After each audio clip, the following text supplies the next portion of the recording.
There. Hey. Yay. We're live. Hi. Oh, we're live. Okay. Hi, guys. Hey, how are you? Good. How are you, Dave? Fantastic. Wonderful. So glad to have you here. Here I am. Awesome. Mike will be here with us shortly. There we go. They've been good. Yep, right here. How's it going? How are you? Good. How you doing? Been a while. It's good. Doing well. Great. Awesome. So you've got a lot going on. I can't wait to get into it all. Gosh, do I? Yeah. Probably more than we even know. Yeah, maybe. Yeah. What's going on? Oh, new dad. Yeah. A little bit. Recovery, family, COVID. I mean, what isn't going? That's true. Yeah. Alrighty. Ready to get started? Yeah. Oh, yeah. Officially? I'm ready. Ready to roll. Mike. Are we not live right now? No, you're live. Yeah. We're definitely live. There's something in my mouth. Is it sugar? Because I do the same thing now whenever I get sugar in my mouth. Do you? Well, that sounds like fun. You're tuned into the First Day Podcast. We are live. This is the First Day Pod at protonmail.com, First Day Pod on Twitter and Instagram and all those things, all the places where you would go to do things with other people and connect and engage. We have on Dave Wolfe from Dave Wolfe Recovery, who we've had on before. We've also had his mother on with us, Judy.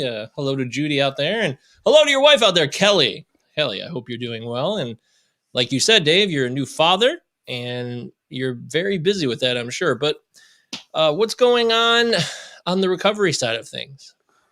Yeah, day at a time. Life's going well. Definitely new. Got to use some more tools because I'm exhausted. But other than that, just taking it one day at a time. How old is she? Violet is 6 weeks. 6 weeks. 6 weeks, yeah. Yeah. So I don't know much about babies. Is she on like a good sleeping schedule by now? Not yet. Well, it's not bad. I mean, she's really? up.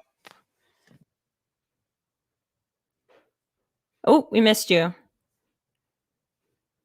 Yeah. Oh. No volume? Where'd he go? Still there? Good. There we go. Good. There we go. My mic got muted. Yeah, she wakes up like twice in a night. Oh, that's not bad. No. Yeah, it's not bad. It's just not ideal. When you're a parent, it's not that you wake up twice a night. It's that you've woken up twice a night for the last 6 weeks. So it's like it compounds on itself. But yeah, she's doing a great job as far as babies go. Yeah. That's awesome. Wonderful. Yay. So what tools are you using then to combat the situation? It's just really the same stuff, just staying connected with my pack, and I do some prayer and meditation for myself and readings, and just really staying connected, just putting more of an effort in. That's all. More than what baseline was. It's definitely, I think tired's a big trigger for a lot of people. So just staying on top of that is so important.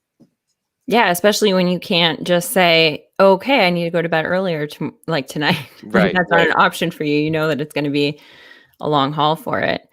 I was just talking to a girlfriend of mine about the exact same thing, that we're really trying now. Well, we've been trying, but we're really trying, and we're both exhausted today. So we're both like checking in. That's about right. How you doing? Because Sure. we know it's like, that's where it ends up being a free for all. Yeah, we say hungry, angry, lonely, tired. Yeah. Hungry, angry, lonely, tired. Wow, that sounds... Halt. It means stop. Correct. Immediately. Stop. Yes. I like it. There's a major threat up front. Yes. Well, Dave, I got your book here that you sent saw me. that last week. That was so funny. I just popped in for a second. Here he is talking about my book. I was like, huge ego blast. It was perfect timing. I was like, wow. That's right. Here it is. Awesome. Right there. This is the fix for cravings, Dave sent me a copy of this, and it's also privately signed by him, the one and only, right there. So there it is. Look at that. Look at that, Pretty messy. cool. Pretty cool.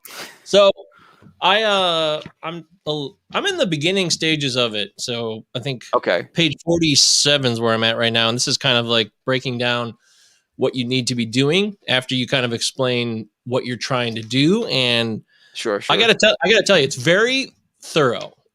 There's no ground left uncovered. You lay out exactly what you're trying to do, and you make it very clear on page 43. This is not a diet. This is not a detox. Yeah. This is in capital bold print underlined. And it says this plan will not be slowly phasing back the foods it has removed from your life. Sure. That has never worked in the past with food addicts, and it certainly won't work now. Yeah. Oh, yeah. It sounds, I can hear you saying it when Absolutely. I read I think one of the important things is that when people are coming off drugs, whatever it is, sugar, alcohol, hard substance, they have brain fog. Their brain is whoop-de-woo. So we need to be really clear. And I think that's one of the reasons why we need these constant reminders. Like you're talking to your friend about how you're exhausted. I mean, you need to be reminded that you're supposed to be exhausted right now. I mean, that makes sense. Your brain is like angry at you. So it makes sense. I need to be reminded of these things, just like I needed to be reminded in the beginning on a daily basis that I was an addict. I needed to proclaim that to someone that understood. That makes a big, big difference. We talked, the same gal, and actually I met her in your support group. And so now we kind of like just text and stuff because we're both struggling. That's awesome. Yeah. That's great. Yeah. We can't seem to get past that day one. It's like day one, day two, day one, day one, day two, day. And so now we're both day 6. So wow. That's awesome.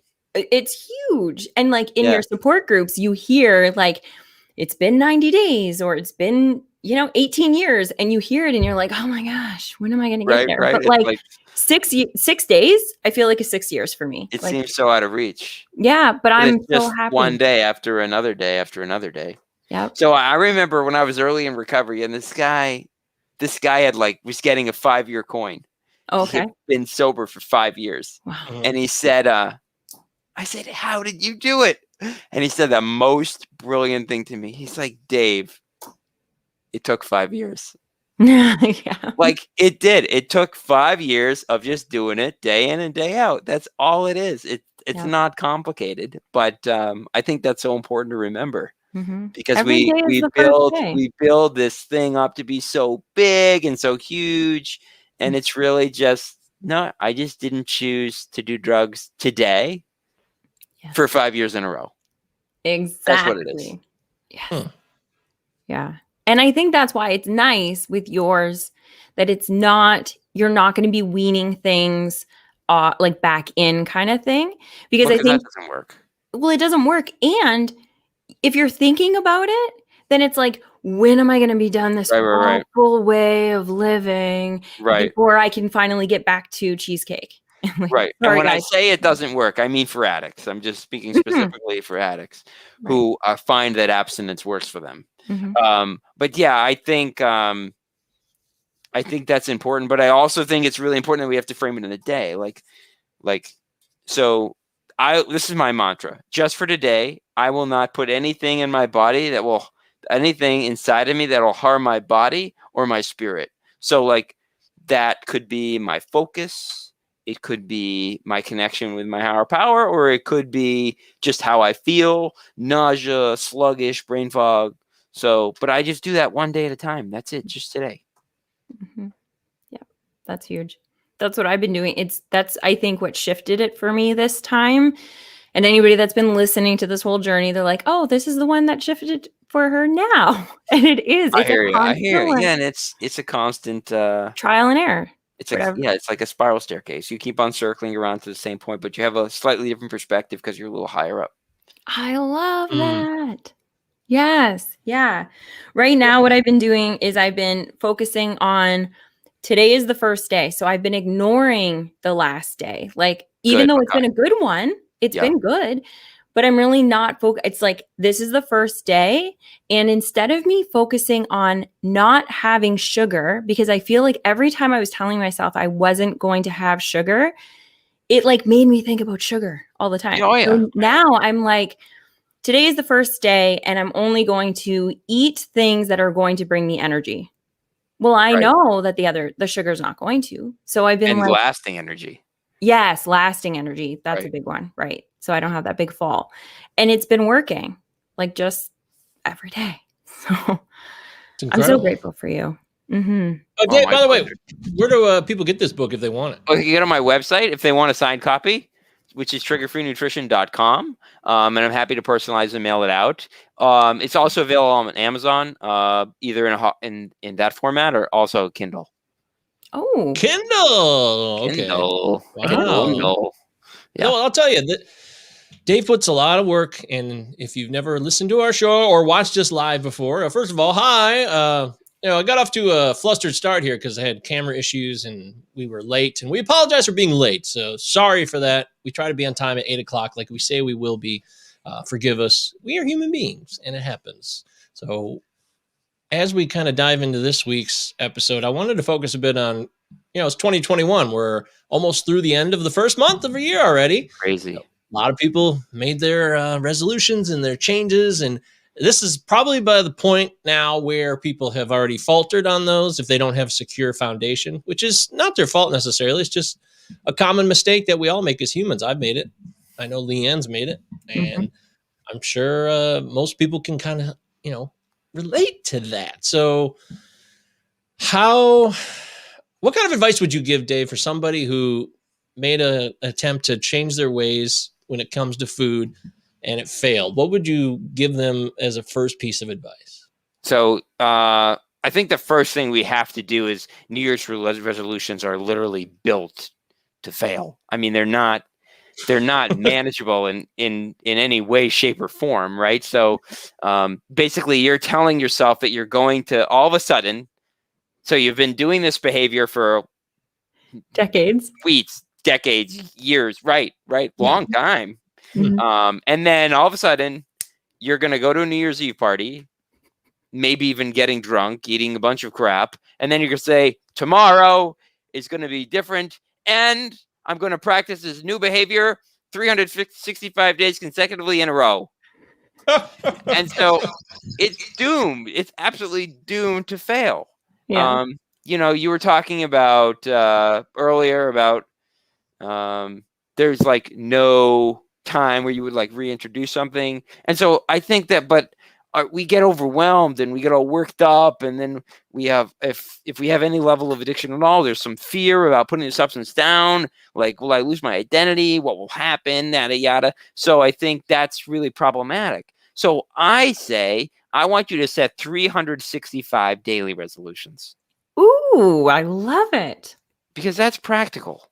You can do that. You can manage that. Like, I can do anything until bedtime. Like, if you asked me to knit until bedtime, I could do it if I had to. I couldn't do it 365 days in a row. Right. So I think it has to be practical. Like, I talk to people a lot about pragmatism. So, like, if something's not pragmatic, like if it's not going to fit into your life, there's no way you're going to do it. Right. It's just not. So like if I'm helping someone design a recovery food plan and it's not pragmatic for their life, it will fail. Right. It just will. Mm-hmm. Yeah. Like if you don't eat beef and I tell you to eat beef, guess what? You ain't eating beef. Right. It's just a simple example, but it's just not it's not going to work. So I think the daily is the way to go. It's so that I love that. Yeah, the first day. I mean, we'll agree with that for sure. I love it. Oh my gosh, that's fantastic. Okay. And now this is the part where Mike would normally be reading these things that are popping up. So I'm going to be like squirreling. So instead, I'm going to ask you a couple questions. So you, and I don't mean to put you on the spot because I know that. Go ahead, put me on the spot. I'm ready. Okay. Sugar X Global? Are we getting close? Yeah, we are getting close. So we are. We've had some changes. Okay. Just natural things have happened, and And so what we're really gearing up to now is a 5-day challenge, which we're really pumped about. So we're just putting that together, and that's going to lead into everything. So that's where we're at right now. And that's what we're thinking is what that's going to lead into is our 9-week treatment program, which is like treatment, like real treatment, like drug treatment or alcohol treatment, but for food. Right. Awesome. So that's a huge missing piece that people don't have. And so even if we look at like the 12-step kind of concept, the rooms like AA, NA, all that, most people that are coming into those programs have an option of treatment. Right. But the people that are in the food programs don't. Mm-hmm. So there's this big piece that's missing where people don't get to learn about their disease on like this intimate level that they teach you when they're, they have curriculum and all this, and then that's missing. And so we want to fill that hole. That's a really, really big hole. I think a lot of food addicts are really struggling with that. Oh my so gosh, we are sticking and moving. I mean, we wish we were up now. I mean, it's as simple as that. So I wish we were up. I wish we're getting going as fast as possible. Yeah. Well, it's a logistical thing. Yeah, I think it. No, well, what is it? It's I think COVID is COVID related to this too? No, it's not. I don't think it's COVID. Why? Blame it on COVID. Everybody blames everything on COVID. Oh, because I'm not that kind of guy, I guess, anymore. I can't blame anyone else for my own problems. I have to solve them myself with help. But so I think it's more of we were just kind of coming up with the right way, not the right now way. And so it took us a while to get there. Awesome. We knew what we wanted as an end goal, and we could see. I'm working with my mom and Coach Anna, and Anna's got this long-term vision, and so we knew what the end looked like, but we weren't quite sure how to get there. So that took a little while to iron out, but we're sticking and moving now. That's awesome. We're pumped. We're so pumped. We're just ready to be open. You know what I mean? We're just like, yes, let's help people. Let's go. All right. Well, I think that's fantastic. I mean, you're taking the time and you want to make sure you do it right. So why hesitate or feel a sense of panic or frustration about it? Make sure you got all your ducks in a row. We had ideas and we were like following them through, but then they would be like, oh, this isn't right. And then we do another one, and then we'd put a bunch of time into it and start building on it and be like, nah, this isn't right. So we're definitely all gusto now. So we're moving, and we have the right path. We feel is the right path, and we're just ready to help. That's our purpose and our privilege is to serve food addicts. That's what we want to do. Yeah. Yeah, it's going to be amazing. If it's really anything it's 1 hour a week that I go to for your support. Yeah. It's going to be like that every day. Yeah, that I'm just so excited. Here, someone says accountability. Accountability is huge. The community piece is huge, and that's really, I think, missing. And so we're ready to fill that hole. So it's going to be awesome. Well, you're listening to the First Day Pod, and you're watching us live. If you're listening, you're hearing us in audio form later on. But right now, those of you watching, hi, everybody. We're talking with Dave Wolfe, Trigger-Free Nutrition, Sugar X Global on the horizon. Dave is a recovering food addict himself. Dave, I had an interesting conversation on Facebook over the weekend. I belong to several addiction groups. Okay. And there are all kinds of addictions, addiction in general. Sure. There's so many addiction groups on Facebook. Like you could join 100 of them and there would still be 100 more. Okay. And I had made a comment. I saw someone talking about the tough love scenario. And I started talking about labeling ourselves addicts and whether or not we should be doing that. And, so some people say I'm in recovery and, I don't need to, other people, especially from, like you said, the 12-step programs, you're an addict. And you have to admit you're an addict, admit you're powerless. Right. You're always going to be an addict. Right. And I just wonder, I think I know how you feel about it, but I guess I would just want to get it on the record. Are you always going to call yourself an addict? Because you're pretty hardcore about that. Yeah, well, I'm an addict. I don't see a point in my life where I'm not going to be one. So that's kind of my stance. I think, at least for me, just me, I had to really come to terms with that, what was wrong, so that I could start to make my life a little more right. again, You don't one see day it at a as a time. learned and an unlearned behavior? It could be learned and then it What's could be that? unlearned? Addiction. I mean, I would get home from school in kindergarten with my backpack and my coat and my mittens on. I wouldn't take any of those things off. I'd run downstairs and I'd grab a whole box of fruit snacks. I'd eat the whole box. I'd hide the wrappers. I was like 6. I mean, I was probably an addict by the time I was like 8 or 9, like clinically. Like when we do the sugar map tool and we see where people like, you have to have a symptom in 3 criteria. Like I think by the time I was 10, I had them. I mean, and I think that's a really common story. Most times when we do these interviews, which is a big part of the process that we're going to use at Sugar X Global, so everyone's going to be able to have the opportunity to have this assessment done. So it's like hugely motivating, and because you can see it all on paper, you see your life, your addiction, how it's played out, all in one place. And we see it. The addiction starts by 5, and usually by somewhere between 10 to 12, they're full blown addicts. So, Wow. or at least they meet the clinical criteria. Sure. So I don't argue that at all. There's no point.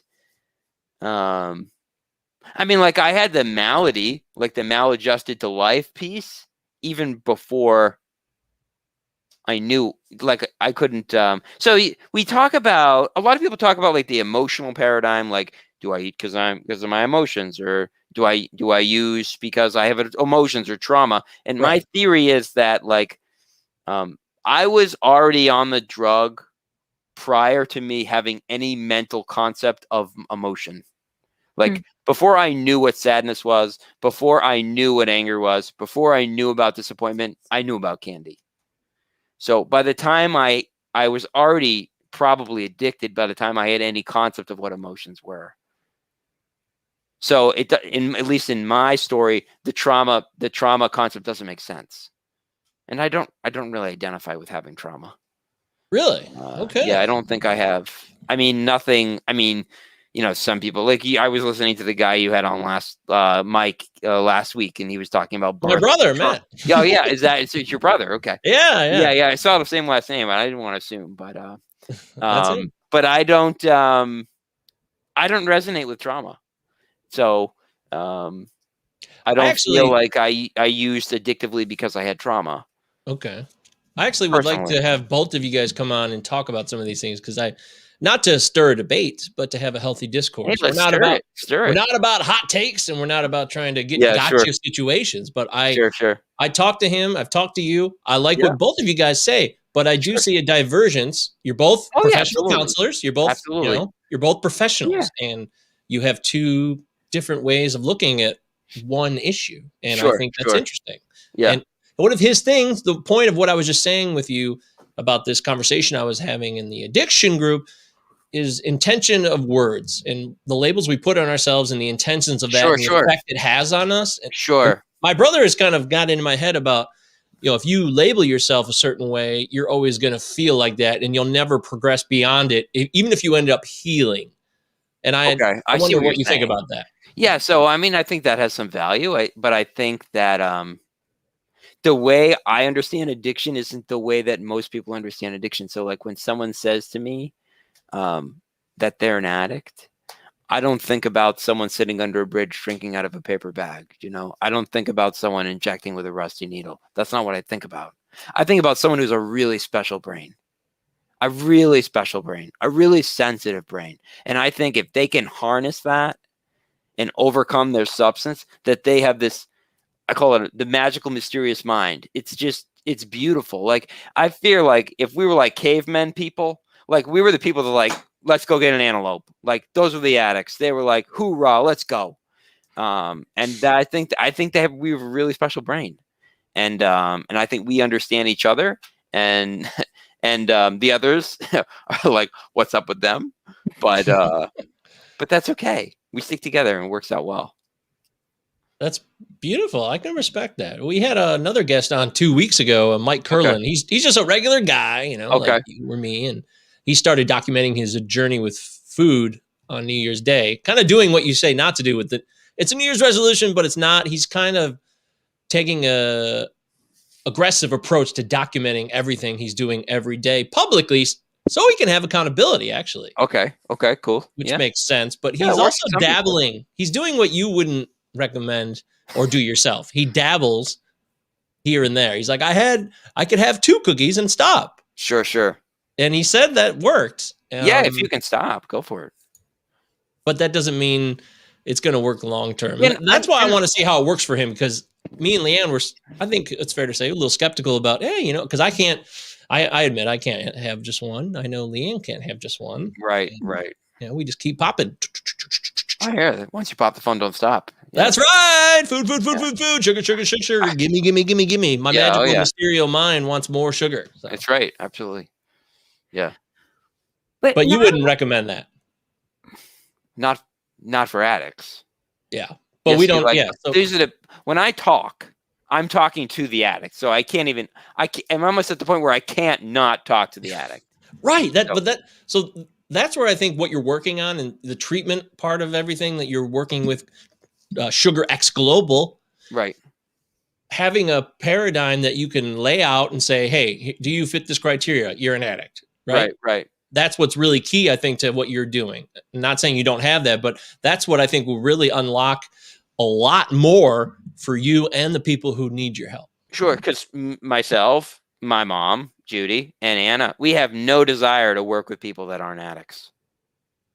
Like, we don't want to do that. We want to just work with addicts. So when we talk to the addict. It's almost like the only person we can talk to. Mm-hmm. Like, can't relate to anybody else. Yeah. I mean, I can try anyway. I know you can. But it's true. It goes back to when we first started this, Mike. When you said that Dave was going to come on, I didn't think that I was an addict. So I thought that the conversation was going to be totally different, because I wasn't believing that you should have to give something up like that for an entirety. And I didn't believe. So I was in a much different place. So why would you want to talk to somebody that isn't there? It's not. And I think that it's wonderful that you're just going to be talking to the addicts. I think what's important is that what we're doing here, what you're doing on your end, to really get it out there so people understand what addict is, because we just don't know what it is when it comes to food. Yeah. And we've had that conversation, Mike, before about, should you say that you're an addict and you're an addict for life or whatever. I was of the thought that no, because if they're in recovery, then they're on their way and blah, blah, blah. But on their way to what? Because why is it, to me now that I understand this, what am I trying to get to by saying that I'm not an addict, to the point that then I can bring sugar in again, and then I can be tired, and then I can, lose all my control and my sanity and my peace of mind and all of that for substance? You know what I mean? So like, I'm fine for me to be called an addict for the rest of my life. Are you? Yeah, like I said, for me, it's not a point of contention. It's just who I am, right. And the more I was able to accept that fact, that no matter how many times I tried to go back and try something else, it wouldn't pan. Like, it just wouldn't pan. So then I went from being an addict to being a recovering addict to being a grateful recovering addict. So, and I think that's helpful. I think people to see that progression. Because in the beginning, did I want to be an addict? No. Mm-hmm. Today, I love being an addict in recovery, though. I mean, love it. Love it. You really do. He's not kidding, folks. I want to ask you about this. Guy, Taco Light here says, have you done the life assessment on people and find out that they were not an addict? And if so, what were they? Yeah. So, most people who come to me, honestly, end up meeting their criteria for addiction because they're seeking out a guy who's based in an abstinence model, right? So, but they could be a harmful user. So we have like social users, which would be like someone who like uses sugar on occasion, not a big deal. They might have 1 or 2 symptoms, Yeah. And then harmful user, which is kind of more along the lines of like an eating disorder, or they tend to be able to be successful with some good counseling, some support, moderation techniques, whether that's setting up rules for themselves or whatever. But like you give an addict a rule, like how many times did you tell yourself that you were going to have 2 Oreos? And then what happens, right? So like with an addict, the rules don't work, because once the substance comes in, right, the addiction just like takes over. The red dog's just like in charge. And so yeah, I've done assessments where people come up as harmful users, and they appear like more like of an eating disorder kind of paradigm. But I don't work with them. I have people that I know, that I trust, that I send them to. Okay. Good. By the way, we love your comments. Thank you. Keep them coming. The computer is far away from me today, so I have to run over there to check your comments, and I will post them. But we love the engagement. That's why we do the live stream. We love the podcast, and you podcast listeners, we always appreciate you. Thank you so much for being First Day Pod listeners. But we love the live engagement where we get real-time questions of the conversation we're having in the moment. And that's why we do this. So thank you. Thank you so much for doing so. Your mom just posted a wicked good question. Did she? Can you read it? I can't see it. So an eating disorder is not an addiction, ? So it's almost hard, right? Because if you look at the criteria used to diagnose eating disorders, they have some things that like look like they could be addiction, but the treatment is really very different. So especially in sort of our line of thinking at SugarX Global, and my line of thinking as a supporter of abstinence, they do not suggest abstinence for eating disorders. That's not the way they treat eating disorders. Like they literally, in certain instances, they literally try to teach you how to moderate things that you've abused, like learning the techniques. Now, I'm not an eating disorder specialist. I've never been in eating disorder treatment as an individual. I've learned about it, but I've heard addicts that go to eating disorder treatment can be seriously harmed by the way that they're treated in residential treatment, because they're like, no, we want you to have one fun-sized candy bar, and that for an addict will trigger the obsession and the compulsion to use.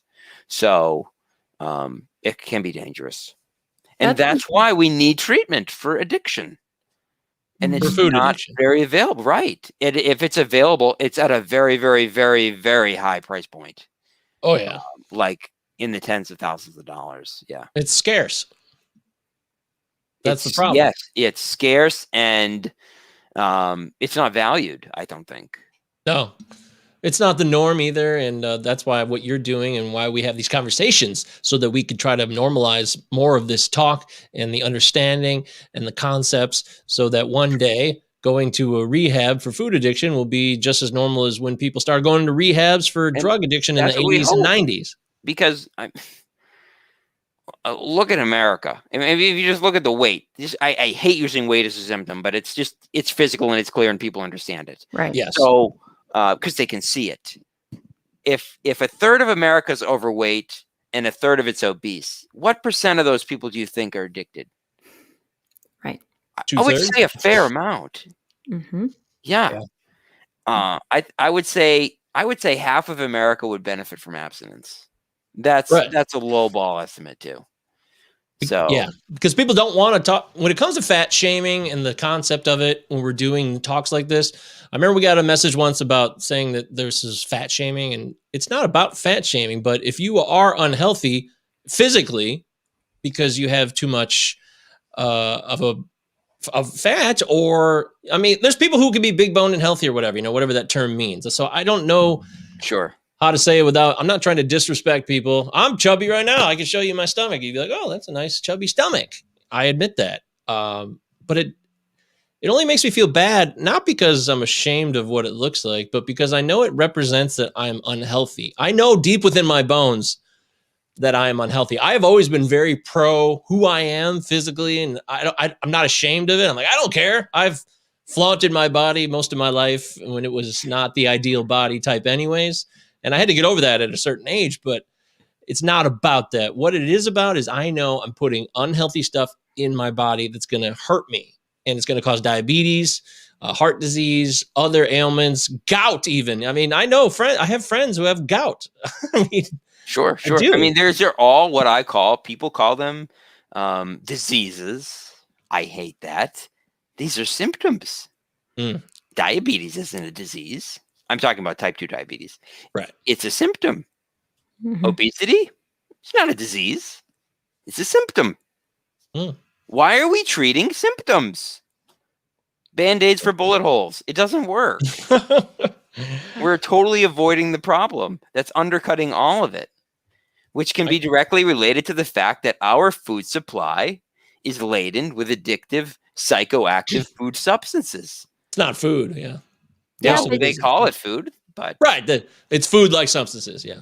Yeah. But Dave, what happens if everybody finds out they're addicted and then we're not buying all of that sugary food and having all of that medication to take care of all of our symptoms? So that's what the issue is. We save the world. We save the world. Our agricultural system will go back to what it was meant to be, where cows eat grass, and there's I don't know if you guys saw the documentary Sacred Cow. No. It's possible for us to really repair the damage that's been done to the earth. And I think what's the right word? Pasture raised agriculture is a big part of that. Right. So the people use defenses. I don't want to get into all this political stuff, but oh well. People talk about how animals are creating an increased amount of greenhouse gases. My hypothesis is that greenhouse gases are probably coming from greenhouses, but I don't know. So it's just, I think that the way that we raise crops is actually what's probably harming the environment more than the animals itself, but that's a whole nother story. But I think it all ends up tying in with addiction. I think the food supply is very dangerous. It's creating this disease at a very, very young age. We're talking about people under the age of 10 with fatty liver disease, under the age of 10. I don't know what grade is that, second or third grade? That's ridiculous. So, so it's dangerous. Wow. Yeah, so Mike is popping up a bunch of the things. And the last time that he popped up all the comments, I ignored it because I get too squirrel. I hear you. But let's actually read some of them. Your wife, if someone is not sure they are a food addict. Oh, there we go. Thanks, Mike. If someone is not sure they are a food addict or unable to admit it yet, is there an assessment tool they can do to provide them with more insight in whether or not they are an addict? Yeah, so that's basically my mentor, Bitten Johnson, developed this tool called the Sugar Tool. And it's basically, it takes people through the criteria for addiction, like the diagnostic clinical criteria based on the ICD-10 International Medical Coding System. And literally you have a bunch of yes or no questions. And then if it's a yes, you ask them, when did the symptom first arise? And then they'll say, well, maybe they were 7 or they were 25 or they were 15. And it constructs a map of their disease. And then you also ask them questions about other substances, so you can kind of see where the lines start crossing, and you can see like where people are sort of like changing ship on the Titanic. Like I just did a map on someone, like they came to the US, and when they were in the US, they didn't have access to pain medication. So their food went way up because they were switching seats on the Titanic. I love that. So that's the best thing to do. Yes. That made that one sentence about just switching seats on the Titanic. Sure. You said that the first time that you were on, and that really hit home for me because I was like, holy mackerel. Yeah, that's what. Because either way you're sinking. I mean, regardless of what kind of chair you're sitting in, the boat's going down. So it's just a matter of time. Yeah. Insane. Farming has a depleted. Okay. Hold on. Depleted the earth of minerals. That was back probably in the cattle talk I was doing there. Oh, Cattle Talk. Yeah, well, you're listening live to Cattle Talk. This is Michael Govier. No, it's not Cattle Talk. It's First Day Podcast with Michael Govier, Leanne Hello, our dear guest, Dave Wolfe, triggerfreenutrition.com. Also the book. Don't forget the book. It's right here. The Fix for Cravings. If you want to stop screwing around and get serious, I think it'll make a difference in your life. I failed this month. I tried to get on the right track, blah, blah, blah. And I screwed it up because, I didn't have an organizational plan, and I'm just another one of your typical addicts screwing around. And if I don't take this book seriously, then I won't change. I know that for a fact. At least I know that. And it's up to me, but I also need support in doing that. And I do have support. I mean, me and Leanne support each other, but we're also apart. We don't get to physically see each other. So it only goes so far sometimes. And when you're alone in a house, I live in a house by myself and I'm in it alone. I go to work on occasion. And other than that, I'm just here. And what I'm getting at, Dave, is beyond being an addict and who people are, because we know what addicts are generally. What about situational addicts? Is that a thing that could exist? Because I know from my own experience, I won't eat with other people around. I'll eat when I'm alone. Okay. And that's truly how it is. It's all situational for me. If I go to a party and there's a bunch of sugar treats, I can totally blow it off. Leanne's seen me do this. She knows this is what I do. But now, when I'm alone, that's where being alone is what triggers me. So being alone is there any association that you have with other people watching the way that you really eat? that could be part of it. But I also feel that I just like being alone, so I can just enjoy it by myself, and it's my time. You don't want to share it. Yeah, it's very strange. If it's your drugs. Yeah. Okay. There's truth to that. Sure. I don't have the full answers to all of it. I just know how I am. We come from different places and spaces, and we come in all sorts of different flavors, and people use differently. Just like people have preferred hard substance of choice. It's not that, let's say they're a heroin user. It's not that they won't do cocaine if they can't get heroin, because they might. But I think that, being alone. I was in Tahoe at a recovery meeting, and I heard this guy say one of the most amazing things on a family vacation. And he said, when you're home alone, you're outnumbered. And I don't think that makes sense unless you're an addict. Wow. But if you're an addict, that really makes sense. As an opioid addict, I did the same thing. I always did it alone. And I didn't want coke. The thing that you just said about, he might do coke too, I wouldn't. I had no interest. Interesting. Everything is very specific for me. I know what I want, but it's got to be exactly how I want it. But I'll take it all the way. So it's not like there's like a line of demarcation, but then there isn't, because I've destroyed my life when I used opioids. So it's not like I was like, okay, that's enough. Very strange. Very strange. It's like everyone uses differently, everyone recovers differently. So, okay. So that's what I mean then. So even though addiction is universal in a sense, so we could define it and describe it, there are many different parameters about how and why and where. Like you said, with the trauma versus emotional versus just being an addict, a physically addicted addict, there are different ways that people get to the point of addiction, and how they operate also can be different ways. Sure. Yeah. I think the entry point can be different and the exit point can be different. So, and the maintenance is different, but what's universal is that it causes a negative outcome. You need to create your own recovery, and the only person your recovery needs to work for is you. So, and you're going to be the only person. So we're talking about being able to have the information and the structure and the support, so you can actually be honest with yourself about yourself. So, and that's one of the things we talk about, and I talk about, especially with Anna, about in Sugar X Global, right? Because we want to bring you to the point of you making a healthy decision for yourself for the first time in a long time. That's happened for me in the support group, because in the support group, and I've noticed there's a lot, I have kind of side conversations sometimes in the Zoom, with a couple of people that I've become friends with. And, we've talked about how, so they won't say anything. They won't share. They won't do the share because they've had a bad week or whatever it is. I force myself to share every week, even though I'm constantly saying, hey guys, sorry, I'm still at day one, or I'm not at day one because today just before the call.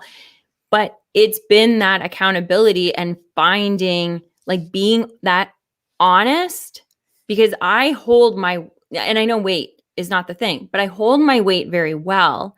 And so I've been able to hide my addiction very easily, very easily. So this is the first time with your support groups. And that's why I'm so excited. And I asked right off the hop about SugarX Global, because I know that it's going to make such a big difference, because this is the first time that I've been just brutally honest with myself and with the family that you've created every single week. And that's what's made it that, like, every time that now when I was using, I would go a couple days and then I would use again. The using was different because now all of a sudden we ruin it for you. You really do. Yeah. Yeah, they were. I'm proud of that. Yeah, you ruined my life. Yeah, because once you have the knowledge and the understanding, I think you can't use in a naive conscience anymore. Mm-hmm. It's not possible. Mm-hmm. So we ruin the fun, right? Because then you start to understand, oh, when I eat this is what I'm doing to my brain and my body and my spirit, my emotions and the way I treat other people and the way I treat myself. Like, that's all on the table. And that, that's a buzzkill, my friends. So I think that's the truth. And I think I tell people, like, if I do these like 15-minute calls to see if, if I can help you, let's see if we're a good fit. And also, like, do you have, like, I call them AMAs, ask me anything. Like, let me give you 15 minutes of my time and then decide, do you want to take this further or not? And so I tell people, come to the group. But I don't say come to the group. I said, you come to the group, you raise your hand as soon as possible, and you just get it done with. Because once you do that, it's going to be so much easier to share. But if you don't do that in your first meeting, like, good luck. You got to break the ice. And some people just aren't ready, or they're trepidatious or whatever, but there's so much benefit to just getting that over with. Just rip the Band-Aid off. I've been doing that. I don't know if you've noticed, but like every time That's I'm like, great. It works. I'm like sweating and everything, like while they're sharing the first story, I'm like, okay, just do it. As soon as he says, put your hand up.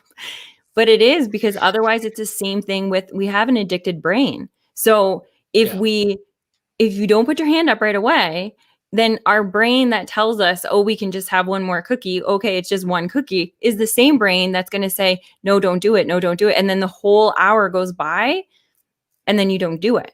So you're using it the exact same way. Sitting in your fear. Yeah. Yeah.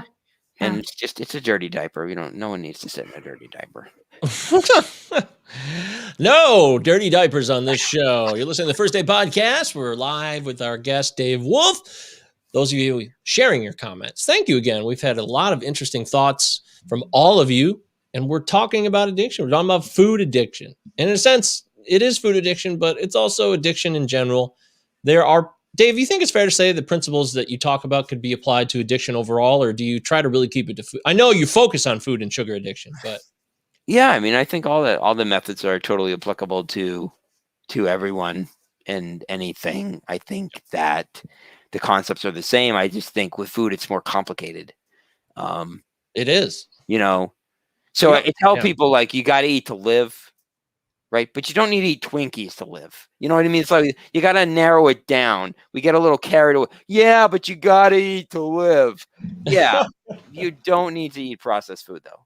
So I think that we need to like kind of catch ourselves. That's denial, right? So we need to cut through the malarkey of that. And so that I just ran a private group an hour ago on denial. Like, that was the topic. And so I think I'm the last to know. Like, I'm always the last person to know. I'll be like having a miserable day, and my friend Chris will say to Dave, are you okay? And I have to like say, you know what, Chris, I don't think I am. But I didn't know that until he asked me. Absolutely. So I just need that support. It's so important.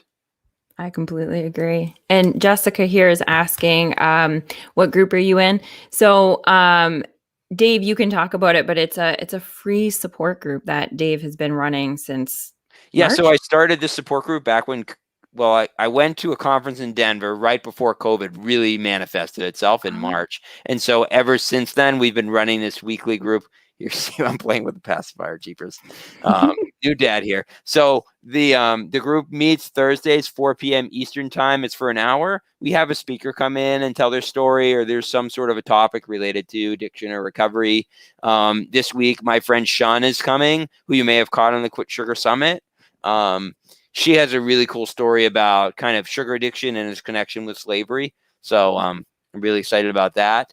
And if you do come, you have to ask her about her shirts. They say sugar mode off, and it's like look like an iPhone setting. You like you know what I mean. So you have to ask her about her shirts because they're really cool. I will. That's awesome. Yeah, and the group it really is life-changing. That's why it's like family. I mean, it's such a strong community, and I keep hearing people say like, "This community is helping me. This community is helping me." And that's what it's all about. I tell people all the time, "This is my purpose and my privilege to help food addicts." And the group is just one way I get to do that. It's awesome. Yeah, awesome incredible. group. And you know what? I told this in the group too, is that so I thought I was doing really well before the holidays, and so I didn't go to 2-year meetings. The Christmas one and the New Year's one. And guess what happened? Well, so I didn't use through Christmas, although I mean like Christmas wasn't really Christmas. There weren't like big parties or anything anyway. So, but right after I just started using again. And I swear that it's being in those meetings, because at least it's the same thing. That's what's happening right now with the binging, is that because that's what my issue is. So I'll binge eat. And before I could binge eat for an hour, a couple times a day, and for weeks, and like just not even think about it. Now, because you've ruined my life, now it's like I will binge for 10 minutes and then it's like, oh man, okay. So even though I might do that a couple times a day because I'm still falling into that same thing, it's only for 10 minutes. So like the calories that I'm taking in and the not shame, but kind of the shame is decreasing. Everything is kind of decreasing, and the time between the binges are increasing. It's been fascinating. Oh dear. Yeah. So I think that harm. So they have this concept in recovery called harm reduction, which is what it sounds like. It's reducing harm. Mm-hmm. Yeah. I think that's a viable option if it's getting towards you getting the substance out. Like I'm not a proponent of harm reduction in general. It's just I don't see the people like thriving the way that people are achieving abstinence thrive. I'm not here to tell anyone that their recovery system isn't for them. That's really cool. If you want to do harm reduction and it's working for you in your life, that's awesome. But most of the clients that I work with that try harm reduction they don't feel good about what they're doing. No, and I didn't either. And I'm not, so I agree with you. Abstinence, there is nothing that tastes sweeter than that. And that's one of the things that a lot of your people say. That's a broad term though. What's that? Harm reduction. It is a broad term. It is. I myself, I've been on medicine for over 3 years and I'm thriving pretty well. I've been doing my life compared to what it was 3 years ago. Sure. Vastly superior. Yeah. But I'm not saying you're judging that. I'm just saying I'm an example. No, not at all. Because I mean, dude, if you need methadone to get off heroin, who am I to tell you that's wrong? I mean, that's just like, or whatever the medication is. That's Suboxone is what I've been taking. Yeah. So I started on methadone, but I switched to Suboxone, which I found methadone to be almost like it's now good. Suboxone though is much more useful because you can get on with your life and you don't feel like you're taking something that gives you an effect. It also has a preventer on it with the naloxone built into it, so you could never get high if you wanted to. And I think that's probably going to depend on the individual with what's going to work best for them. I think that if we carry that through in all of our stages of recovery, we'll have growth. Well, I think it would be amazing if we had some type of bridge medicine for people like that. I think Suboxone serves a purpose as a bridge. I think they've attempted to make they came up with something called Contrave, and I've heard of people, I can't say too much about it. I understand the concept of it. I think it has to do with the receptors in the brain too, just like Suboxone. But if that's what you're using to treat your addiction, you're not treating your addiction. You're just treating the way you were using. So it's the addiction's still there. So then there's no treatments actually taking place. So you end up just being the guy who's trying to lose weight, but on Contrave or So I don't know if that makes sense. It makes sense in my mind, but I think that it ends I up don't know being. if I don't know if it's a fair. I don't know if the comparison is as accurate. But I feel Because like there's an issue too with talking about a substance that you can eliminate entirely and then food that you cannot eliminate entirely. So I feel like what's happening is because there's part of the addiction, like for me, what I feel like my Suboxone is, and this is going to sound really dumb. So everybody, just you guys know, I am not medically like, there's nothing. This is just my opinion. And I'm just like, I don't know what I'm talking about. But I feel like for me, my Suboxone is 2 liters or more of water a day because I need to be ingesting all of this stuff. I'm telling you, I know it sounds really ridiculous, okay, but that's what I look forward to because it makes me feel better and it takes off my edge. I don't know if you can hear that, but it takes off my edge and everything else. Yeah. So yours is helping, and so now you're not using. So I don't know. I think that it's just, and I'm getting a little bit of sugar. Like I get a little bit of sugar. You know how they say like through the red peppers and through like all these things with like a little bit of carbs are coming through with different stuff. So it's not completely, I don't know. I don't know what I'm saying. I'm saying we all have different sensitivities. Speak your mind. We have to, and Dave, you say this all the time. You are a big proponent in abstinence, hardcore, but you have to do what works for you. So Yeah, Mike, what you're doing is totally working for you. And I think a lot of people end up using sweeteners as a bridge too. Yeah. And if that takes years to get rid of, some people are able to maintain their abstinence long term by using them. Some people have to remove them, or they have cravings that lead back to the other substance or sugar or flour or whatever it happens to be. So here's the one key difference here. That's why I don't think this is the best comparison because of the absolute horror of withdrawals from opioids. I mean, they're debilitating, and you can have sugar withdrawal, and it can be painful. It could be headaches, and you could feel lethargic and shitty. But it'll never be what it is if you're deep in the throes of an opioid addiction. That's my only reasoning on that. But yeah, I can't say one way or the other.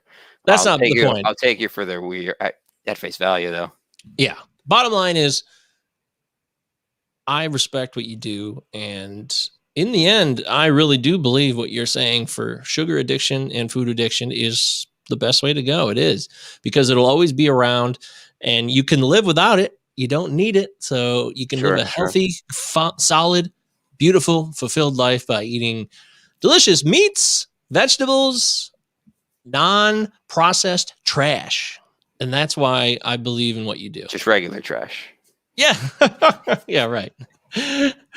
Well, as we wrap up the show here, Dave, tell people what's in store for the next few months. We're going to have you on every couple of weeks, every month or so, give or take. And we do appreciate you coming on. We'd love having you be a part of the show. I think it's been the highlight of the show for us is connecting with you in the first place, because we've learned so much and it's created channels.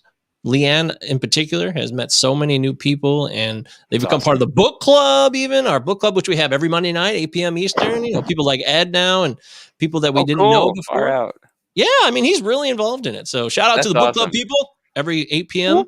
Monday night Eastern time. You can still join if you want to. We're doing Living, Loving, Learning. Leo Biscaglia, you're welcome to join us. Just email firstdaypod@protonmail.com or DM us on Twitter, or any of the social medias, or our Facebook page. So, Dave, you have the floor. Tell us what we can look forward to here in the next months. So basically, it seems like at this point what we're doing is we're going to be launching this awesome 5-day Crush Your Cravings Challenge. That's going to be done all online. It's going to be streamed over Facebook. It's going to be where you're going to be able to interact with us. You're going to be able to interact with each other. That's going to be really awesome. And that's going to lead into a big surprise at the end, which we're really excited about. And we'll keep you hanging on that one. But and then we're hoping to launch into this treatment mode and open up our Circle community, which is our online, recovery platform. And that I believe should be happening in the next 90 days. So, all right. Yeah. That's what, yeah. we're shooting for the moon here. So as you should. Always shoot for the moon. If you're not on our mailing list, hop on at sugarxglobal.com, get on the wait list, and we will let you know as soon as we're even close to ready. So that's right. And you do the 15-minute consultations, right? Those and I do 15-minute consultations through triggerfreenutrition.com. You can connect with me there, and you can hop on my email list too. I send out a weekly newsletter and then also a quick reminder for the Thursday group that Leanne's coming to. And yeah, I think it's just a way to stay inspired and moving forward. It is a great group. I've been working and I couldn't be there at that time anymore. But it's a rough time. Oh yeah, but when my kiddo sleeps, so hey, you got to get in where you fit in, Dave. I understand. Man, I get it. Do what you can. Well, there it is. Thank you so much to Dave for joining us. We got some great guests coming up over the next month or so too, don't we, Leanne? Oh my gosh, it's going to be so good. And actually interesting is going to be, so next week, oh my gosh, yeah. So first week of February is actually Eating Disorder Awareness Week. Okay. And so we are going to be having Lucy and Patrick. They're from BANA, which is the Bulimia Anorexic Nervosa Association. Hey, good job. And yeah, so they're going to be on talking about, they've got a lot of really exciting things going on. And actually the Awareness Week, they just put it through the government, I think like last month or something, to like finally get it to go. Or I don't know. We're going to talk more about it next week. But yeah, we've got them coming up. And then we've got Brandon Bailey, he's so into drug addiction. And he's got a lot of really cool things that he's been doing with testing drugs for people that are on the street to make sure that they're, the fentanyl and all that isn't in them. Like, it's fascinating. So we've got a lot of really cool things coming up. And then Dave, you'll be back. We'll have Matt back. Yeah, maybe we'll talk about having you guys both on the same show. I think that would be really cool. It would be interesting. Yeah. Maybe even diabolical. So we'll see. We'll see. I'll just like accidentally mute one of you guys. No muting. We believe in no censorship on this show. Yes. Sorry. Yeah. Well, all right. Well, that's great. Thank you, Leanne. Thank you, Dave. Best to Judy. Best to Kelly and the babies, the children, the air. We'll see you guys next Tuesday night. Thank you. All right. Be kind. Bye.